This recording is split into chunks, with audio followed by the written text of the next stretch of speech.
Makapangyarihan at mapagmahal na Ama, nagsusumamo kami sa iyo upang hilingin ang iyong patnubay laban sa COVID-19 na nagpapahirap sa marami at kumitil na ng maraming buhay. Gabayan mo ang mga dalubhasang naatasan na tumuklas sa mga lunas at paraan upang ihinto ang mga paglaganap nito. Patnubayan mo ang mga lumilingap sa may sakit upang ang kanilang pagkalinga ay malakipan ng husay at malasakit. Itinataas namin ang mga nagdurusa. Makamtan nawa nila ang mabuting kalusugan. Lingapin mo rin ang mga kumakalinga sa kanila. Pagkamitin mo ng kapayapaang walang hanggan ang mga pumanaw na. Pagkalooban mo kami ng biyaya na magtulong-tulong tungo sa ikabubuti ng lahat.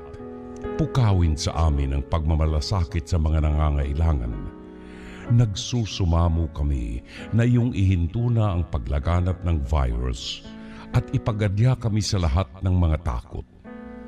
Hinihiling namin ito sa pamagitan ni Jesucristo na nabubuhay at naghaharing kasama mo at ng Espiritu Santo, iisang Diyos, magpasawalang hanggan. Amen. Dumudulog kami sa iyong patnubay, mahal na Ina ng Diyos. Pakinggan mo ang aming mga kahilingan sa aming pangangailangan at ipag-adya mo kami sa lahat ng kasamaan, maluwalhati at pinagpalang Birhen. Amen. Mahal na Birhen, mapagpagaling sa mga may sakit, ipanalangin mo kami. San Rafael Arcangel, ipanalangin mo kami. San Roque, ipanalangin mo kami. San Lorenzo Ruiz, ipanalangin mo kami. San Pedro Calungsod, ipanalangin mo kami. Balita. Krisis po tayo. COVID-19. Impormasyon. Sa inyong mga tahanan. Wow. Serbisyo publiko. Marami ring mga blood donors ang Alamin natin. Pero sa Ermita. ito dahil kay Lapwes. Para sa bayan. Nag-iwan muna ng isa. Nakasurvive. Nakasabata mga Delivery ng pagkain. Alam niyo ba kapag Malaki ang tipid. Oxford. Magkakapamilya.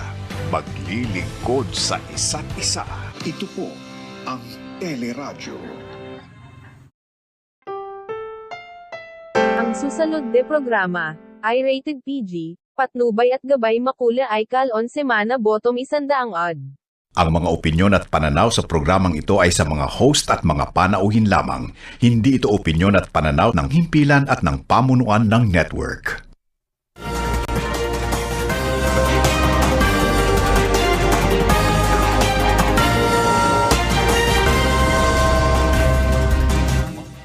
Magandang umaga, ito ang UNTV News Break. Nagbahagi ng update si Senator Robin Padilla hinggil sa